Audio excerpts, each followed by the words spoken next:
நான் ஒரு சட்ட மசோதாவை சட்டமன்றத்தில் இன்றைக்கு நான் நிறைவேற்ற வேண்டும், அறிமுகப்படுத்த வேண்டும். என்னால் மருத்துவர்கள் என்னை போக அனுமதிக்க மறுத்துவிட்டார்கள். அதனால் நீ சென்று என்னுடைய சார்பில் அந்த மசோதாவை அறிமுகப்படுத்த என்று எனக்கு உத்தரவிட்டார்கள்.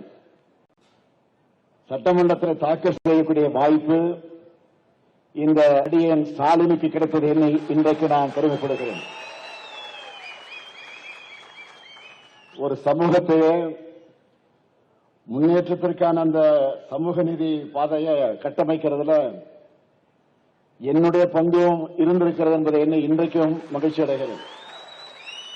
அதுதான் எனக்கு கிடைச்ச பெருமை. அது மட்டுமல்ல, அந்த செய்தியில இன்னொரு முக்கியமான விஷயத்தையும் எழுதியிருந்தாங்க இந்து பத்திரிகையில. என்னன்னா, திமுக அரசு எந்த ஒரு சட்டத்தை நிறைவேற்றும் போதும் அதற்குரிய காரணங்களை முறையாக ஆராய்ந்து தரவுகளை எல்லாம் தொகுத்து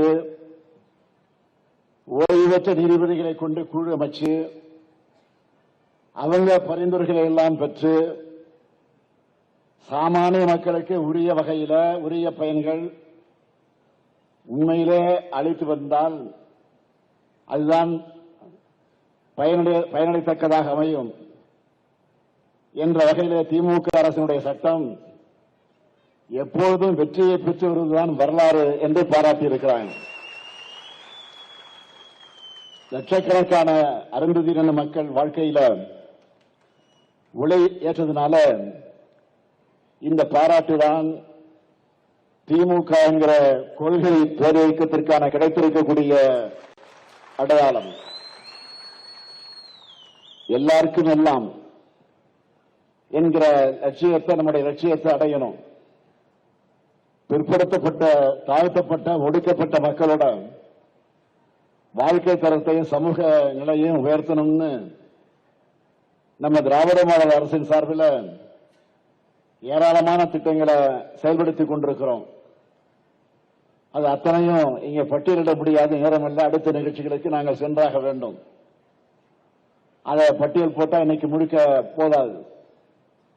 எனவே அருந்ததியர் மக்களுக்காக செய்யப்பட்டிருக்கக்கூடிய சிலவற்றை மட்டும்தான், அத்தனையும் இல்லை, சிலவற்றை மட்டும்தான், அதுவும் தலைப்புச் செய்திகளாக உங்களிடத்தில் குறிப்பிட விரும்புகிறேன். கோவை, திருப்பூர், ஈரோடு, சேலம், நாமக்கல், தருமபுரி, தேனி மற்றும் கரூர் இந்த மாவட்டங்களில் பள்ளி மற்றும் கல்லூரி மாணவர்களுக்காக 182 கோடி ரூபாயில 26 விடுதிகள்,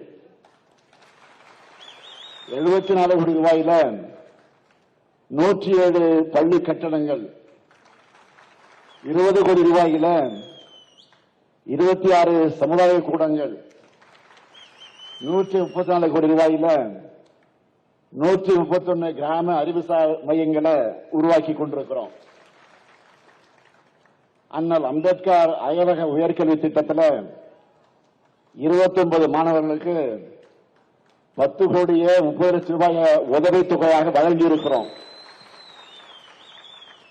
முழுநேர முனைவர் ஆராய்ச்சி படிப்புக்காக 329 மாணவர்களுக்கு 3 கோடி 29 லட்சம் ரூபாய் ஊக்கத்தொகையாக வழங்கியிருக்கிறோம்.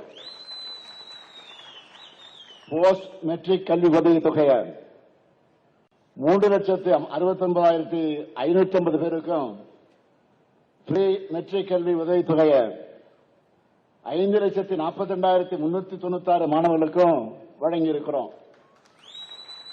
தூய்மை பணியாளர்களுக்கான நல வாரியத்தை திருத்தி அமைச்சிருக்கிறோம். 2021 18,225 பேர் மட்டுமே இருந்த இந்த வாரியத்தில் நம்ம அரசு சிறப்பா செயல்பட்ட காரணத்தால கடந்த 3 ஆண்டுகள் மட்டும் 3 லட்சம் பேர் உறுப்பினராக வாரியத்தில் சேர்ந்திருக்கிறார்கள். இவங்களுக்கெல்லாம் 11 கோடி 74 லட்சம் ரூபாய் மதிப்பிலான நலத்திட்ட உதவிகள் வழங்கப்பட்டிருக்கு. அது மட்டுமல்ல, அவங்களுக்கு மருத்துவ காப்பீடு வழங்கியிருக்கிறோம். சுகாதார அங்காடிகள் அமைச்சிருக்கிறோம். இந்த வாரியத்துக்கு ஆண்டுதோறும் 20 கோடி ரூபாய் நிதி ஒதுக்கீடு செய்கிறோம். கடந்த ஆகஸ்ட் 14ஆம் நாள் 6 முக்கிய சிறப்பு திட்டங்களை அறிவிச்சிருக்கிறோம். இப்படி என்னால தொடர்ந்து பட்டியலிட்டுக் கொண்டிருக்க முடியும். இதுதான் செய்கிறது. எல்லாருக்கும் எல்லாம் கிடைக்கணும், எல்லாரும் சமமா வாழ சமூகம் உருவாகணும், அனைவரையும் உள்ளடக்கிய வளர்ச்சி தான் உண்மையான வளர்ச்சி என்பதற்காகத்தான் இந்த லட்சியத்தோடு நடைபெறக்கூடிய நம்முடைய திராவிட மாடல் அரசுக்கு அடுத்து அமையவிருக்கக்கூடிய திராவிட மாடல் அரசுக்கும் நீங்க எல்லாரும் ஆதரவா இருக்க வேண்டும் என்று நான் கேட்டுக்கொள்கிறேன். இருப்பீங்க என்ற நம்பிக்கை எனக்கு நிரம்ப இருக்கிறது. காரணம், உங்கள் எழுச்சியை, உணர்ச்சியை, ஆர்வத்தை, ஆரவாரத்தை காணுகிற போது அதை நான் உணர்கிறேன். எனவே அந்த உணர்வோடு இந்த மணிமண்டபத்தை, இந்த அரங்கத்தை, இந்த மாவீரனுடைய சிலையை உங்கள் அன்போடு, உங்களுடைய மகிழ்ச்சியோடு இதை நான் திறந்து வைத்திருக்கேன் என்பதை மாத்திரம் எடுத்துச் சொல்லி, வாழ்க மாவீரன் பொல்லான், வாழ்க அவர்கள் புகழ்.